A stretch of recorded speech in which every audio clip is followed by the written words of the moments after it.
What did you do then? Tanong ni Marlene matapos marinig ang balitang hiwalay na sina Monica at Ricky. Wala. Ano pa bang dapat kong gawin? Baliwalang sagot ni Monica. Wala. Malalaki ang mga matang tanong ni Rose. Dapat sinampal mo yung kabit o kaya naman tinuhod mo yung pag-aari ng magaling na Ricky na yun.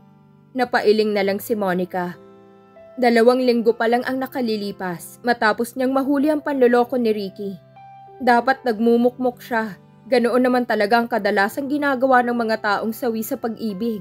Pero heto siya at kasama ang mga kaibigan. Kumakain sa labas at parang walang anumang nangyari. Kung ako yun, puputulin ko yung pinagmamalaki niya at nang hindi na makaulit. Sabi naman ni Marlene na nahampas pa ang mesa sa tindi ng inis. Napatingin tuloy sa kanila ang ibang mga customer na kumakain sa restaurant. Bakit wala naman akong nabalita ang ex mo na pinutulan mo, Aber? Natatawang tanong ni Monica. Umayos si Marlene ng upo at nagugulumihanang tumitig sa buong mukha niya. Ano? Palipat-lipat ang tingin ni Monica sa 2 kaibigan. Lalo pang kumunot ang noo niya nang salatin ng mga ito ang kanyang noo. Bakit ba ganyan kayo makatingin? Sigurado ka bang ikaw nga yung kaibigan namin? Si Marlene. Hindi kaya nasapian ka o kaya naman clone ka lang ni Monica? Si Rose. Ha? Ano bang pinagsasabi niyo? Takang tanong niya. Umamin ka. Ginuguntay mo lang kami no. Ako sa ni Rose. What? Napalakas na ng bahagya ang tinig ni Monica. Hindi niya kasi maintindihan ang pinagsasabi ng mga kasama. Kasi sabi mo break na kayo ni Ricky. Habang sinasabi mo yun, parang nagkikwento ka lang ng ordinaryong kwento. Hindi ka umiyak, hindi ka pumiyok. Hindi ko man lang nakita na apektado ka. To think na pinakamamahal mong Ricky ang pinag-uusapan natin. Oo nga, samantalang dati-rati tinalo mo pang kinakatay na baboy sa lakas ng atungal mo tuwing nahuhuli mo si Ricky sa kandungan ng ibang babae. Bakit ngayon parang okay lang sa'yo ang lahat? Parang hindi mo man lang inindang nakita mo. Especially ang breakup niyong 2. Sang-ayon naman ni Rose. Ibinaba ni Monica ang hawak na kutsara at seryosong tumingin sa mga kaibigan. You were right all along. I am no longer in love with him. I was in love with love but not with him. Masyado lang akong naging ideal sa pakikipagrelasyon.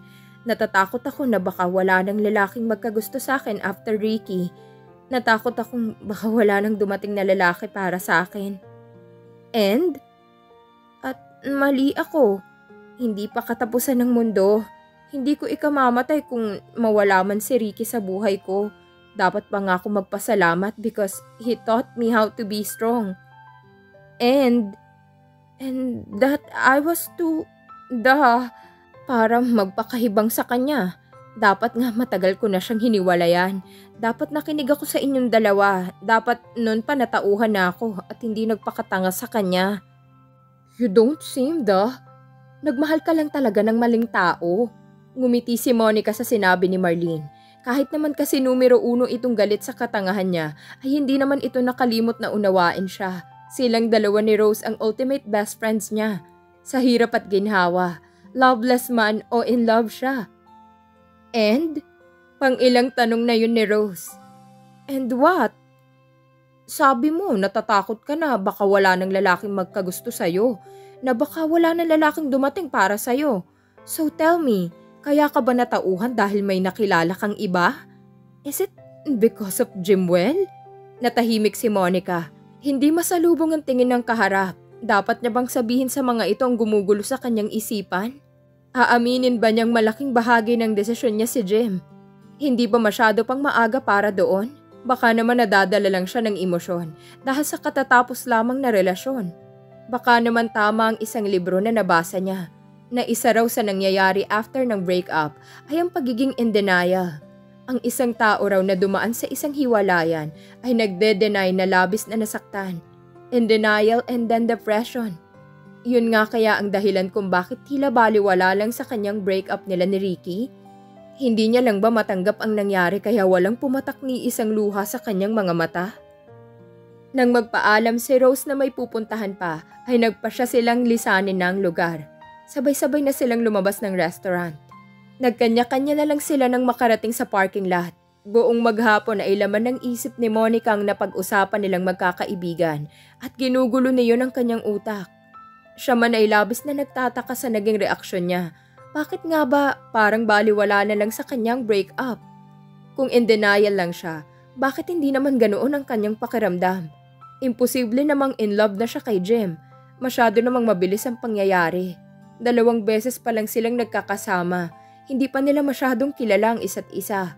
Hindi tamang magkagusto agad siya sa binata sa ganoong kadaling panahon. Monica! Monica! Huminto sa paglalakad si Monica nang marinig ang pagtawag sa pangalan niya. Nang lumingon ay nakita niyang tumatakbo palapit si Jim. Wala sa sariling napahawak siya sa dibdib. Ang bilis ng tibok ng kanyang puso. Hi! Nakangiting bati nito habang humihingal. Kumuha ito ng panyo at pinunasan ng pawisang noo. Nasundan niya ng tingin ng panyo habang patuloy sa pagdampi sa balat ng binata. Hindi niya tuloy napigilan ang pag-alsa ng inggit. Mabuti pang maliliit na telang hawak ni Jim. Malayang napapadikit sa binata, samantalang siya hanggang sa malayo lang. Hi, may kailangan ka ba? Tumalikod si Monica upang magtungo sa nakaparada niyang sasakyan. It was the best thing to do para hindi siya mahalata ni Jim na may gumugulo sa kanyang isip. Naramdaman niya ang pagsunod nito. May dinaanan kasi akong kaibigan within the vicinity. Since malapit lang naman ito kaya naisip kong daanan ka na lang din. Ganun ba? Huminto siya sa tapat ng itim na Toyota. Kinuha niya ang susi sa loob ng bag. Let me. Presenta ni Jim sabay kuha sa susing nasa kamay niya. Pwede ba akong sumabay na sayo? Tanong nito matapos mabuksan ang pinto. Wala namang nakitang masama si Monica kaya pumayag na rin siya. Nilibre siya nitong kumain sa labas. Maano ba namang siyang magbigay ng free ride dito? Sure, get in. I'll drive, sabi pa nito. Hinawakan ng siko niya at inalalayang lumigid sa kabilang bahagi ng sasakyan. Ito naman ay nagmamadaling pumasok sa driver's seat. Buckle up, anito nang mapansing hindi nakasuot ang seatbelt niya. Agad naman siyang tumalima. May pupuntahan ka ba? Tanong nito habang minamani obra ang kotse. Wala naman. So, okay lang kung yayain kitang kumain sa labas? Sumulyap ito sa kanya. Gustong matunaw ni Monica sa paraan ng pagkakatingin ni Jim. Kahit siguro may importante siyang lakad ay ikakansela niya, makasama lang ang binata. Okay lang naman, wala rin naman kasi akong gagawin sa bahay. Mabobore lang ako kapag umuwi ka agad ako. Nagliwanag ang mukha ni Jim. Ibinalik na ang tingin sa kalsada. Wala ka bang kasama sa inyo? Your parents, perhaps. Hulila na ako. Nakadama ng lungkot si Monica nang maalalang malaghim na trahedya na kumuha sa buhay ng kanyang mga magulang. Nagpunta ang tatay at nanay niya sa Davao upang magbakasyon nang sa gayon ay madalaw na rin ang mga itong mga kamag-anakan sa probinsya. Hindi siya sumama dahil abala siya sa paghahanap ng trabaho. 3 araw ang biyahe ng mga ito. Sa hindi inaasahang pagkakataon ay nasira ang makina ng barko sa gitna ng malawak na karagatan. Huli na nang mapag-alaman ang kinauukulan na nangyari. Mabibilang lamang sa daliri ang nakaligtas sa aksidente. Halos mamatay si Monica sa labis na dalamhati dahil sa nangyari. Kulang na lang ay maglupasay siya sa sahig. Mas nakadagdag pa sa nadarama niyang sakit ang balitang hindi natagpuan ang katawan ng kanyang mga magulang. Ilang araw na nagsagawa ng search and rescue ang pamunuan para sa mga nawawalang bangkay. Umasa siyang buhay pang mga ito at napadpad lang sa kung saan. Baka naghihintay lang na may dumating na tulong. 1 buwan din ang lumipas bago ipinasyang itigil ng paghahanap. Marami sa mga namatayan na tulad ni Monica ang umapila. Hindi matanggap na hahayaan na lang na hindi makita ang mga mahal nila sa buhay. Matapos ang mahabang dayagulo ay wala rin silang nagawa. Ipinagpasa Diyos na lang nila ang lahat. Bawat isa sa kanila ay binigyan ng malalaking halaga bilang danyo sa pagkawala ng kasapi sa pamilya. Pikit mata niyang tinanggap ang pera. Ginamit niya sa matalinong paraan ang salaping nakuha. Nagtayo siya ng negosyo. Uso noon ang buy and sell, kaya doon siya nag-focus. Una sa mga cellphone at load. Nag-ahente rin siya ng mga sasakyan. Habang nagtatrabaho ay hindi tumigil si Monica sa pagre-research kung paano mapapalagong nasimulang negosyo. Hanggang sa may nakapagsabi sa kanya na magandang investment di umano ang bahay at lupa. Iyon na nagtulak sa kanya na itayo ang Blueprint Agency. Kumuha siya ng ilang kurso para mas matutunan pang pasikot-sikot sa nasabing larangan. In no time ay lumago iyon. Mula sa isang ahente ay dumami ng mga ahente na nagtatrabaho sa kanya. Naramdaman ni Monica ang mainit na palad na humawak sa kamay niya. I'm sorry. Mahinang sabi ni Jem. Nabasa niya sa mga mata nito ang lungkot. Inihinto niya ang sasakyan sa gilid ng kalsada. Pilit siyang ngumiti. It's okay. Iyon ang isa sa mga topic na hindi niya gustong pag-usapan. Hanggang ngayon kasi sariwa pa rin sa kanyang mga pangyayari. Lalo na't wala ring balita tungkol sa kanyang mga magulang. Mas mapapanatag sana ang loob niya kung may puntod man lang siyang matadalaw upang alalahanin ang mga ito. Ngunit ang masaklap ay wala. Magpahanggang ngayon ay nanatili pa rin palaisipan sa kanya kung nasaan ng mga ito. Inisip na lang niya na nasa mabuting kamay ng mga magulang doon sa itaas. San mo nga pala gustong kumain? Mabilis namang naintindihan ni Jem ang ibig niyang mangyari. Hindi na nito inungkat ang tungkol sa kanyang mga magulang at muli nang pinaandar ang sasakyan. Ikaw, saan mo ba gusto? Masiglang tanong nito. Kahit saan, basta wag lang sa mahal. Sagot niya. Napatingin sa kanya si Jem. Waring binabasa ang nasa kanyang isipan. Nakagat ni Monica ang ibabang labi. Guilty as charged. Hindi naman kasi talaga ako mahilig na kumain sa mga restaurants. Mas gusto kong mga fast foods. Kahit nga karinderya okay lang sa akin. Hindi masyadong formal. Pakengkoy na paliwanag niya. Hindi gustong maging defensive ni Monica. Pero lalong ayaw niya mag-isip ng hindi maganda si Jem laban sa kanya. Baka akalain itong minamaliit niya dahil isa lamang itong ahente. Hindi niya alam kung dapat bang ipagpasalamat ang pananahimik nito. Habang biyahe ay walang salitang namumutawi sa mga labi ni Jem. Straight ang mga matang nakatingin lamang ito sa kalsada. Gustuhin man ni Monica na magbukas ng usapan, nahihiya naman siya. Feeling niya kasi na-offend ang binata sa sinabi niya. Sana pala hinayaan niya na lang itong magdesisyon kung saan sila dapat na kumain. Humantong sila sa isang mall. Matapos bumabay, ipinagbukas siya ng pinto nito. Hawak ang siko niya ay magkapanabay silang lumabas ng parking lot. May movie nga pala ngayon si Ben Affleck. I heard maganda raw yun. Gusto mong panoorin natin? Sure. Ang totoo, napanood na ni Monica ang Gone Girl na pinagbibidahan ni Ben. Maganda ang kwento kaya lang hindi niya nagustuhan ng ending pero wala siyang balak na i-disappoint si Jem. She was more than willing to watch the movie with him. Napagpasyahan nilang mamaya na lang kumain pagkatapos ng palabas. Bumili na lang sila ng popcorn at soft drinks. Sinamahan pa nila yun ng sandwich, just in case na abutin sila ng gutom. Tama-tama at hindi pa nagsisimula ang palabas.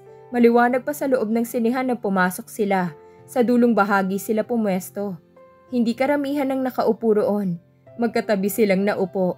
Ilang sandali pa ay nagdilim na ang buong paligid. Ilang trailer muna ang ipinakita sa screen. Umisod si Jem ng kaunti sa tabi ni Monica at may ibinulong sa tenga niya. Actually, matagal ko nang gustong panoorin to. Crush ko kasi si Ben. Mahinang hampas ang naging tugon niya sa sinabi nito. Ako naman, crush ko yung babaeng bida. Nagkatawanan sila. Shh! Shh! Sunod-sunod na saway ng ilang manonood. Ang ingay kasi nilang dalawa. Ang ingay mo kasi, pabulong na sabi ni Jem. Ako pang maingay? Ikaw nga tong ang lakas tumawa. Sabi niya habang pigil ng pagtawa. Ikaw naman kasing nagpapatawa dyan. Sabihin mo ba namang crush mo si Rosamund Pike? Ikaw nga si Ben Affleck kaya quits lang tayo. Hindi ko lang ma-imagine na maging tomboy ka. I also can't imagine na bakla ka at nagkakakrush sa isang artistang lalaki. Kahit na ba sikat na sikat si Ben at habulin naman talaga. Humarap si Jem sa kanya at hinawakan ng kamay niya. Hindi ka bagay na maging tomboy. Hindi din ako bagay na maging bakla. Siguro mas bagay na maging tayong dalawa. Hindi nakapag-react si Monica sa sinabi ni Jem. Muli na kasi itong humarap sa malaking screen dahil umpisa na ng palabas. Mabuti nga yon nang hindi nito makita ang pagkabigla niya. Kung biro man yon o hindi, pareho lang ang naging dating sa kanya. Itinuon na lang niya ang pansin sa pagtutok sa screen. Nung kukuha na siya ng popcorn ay sakala niya napansin na hawak pa rin pala ni Jem ang kanyang kamay. Dahil ayaw niyang bitawan nito iyon ay ang kabilang kamay na lang niyang ginamit sa pagkain. Hirap man ay handa niyang pagtiisan. Kahit na siguro hindi siya makakain, basta magkahawak kamay pa rin silang dalawa. Lumilipad ang isip ni Monica habang nanonood ng palabas. Nandoong nag-i-imagine kung paano nga kaya kung ligawan siya ni Jim. Sasagutin niya ba agad o magpapakipot pa siya? Ano kaya ang feeling na maging girlfriend nito? Ituturing kaya siyang prinsesa na eventually ay gagawin nitong reyna sa sariling pamamahay? O baka katulad din ito ni Ricky na itinetake lang siya for granted? Sunod-sunod ang ginawang pag-iling ni Monica.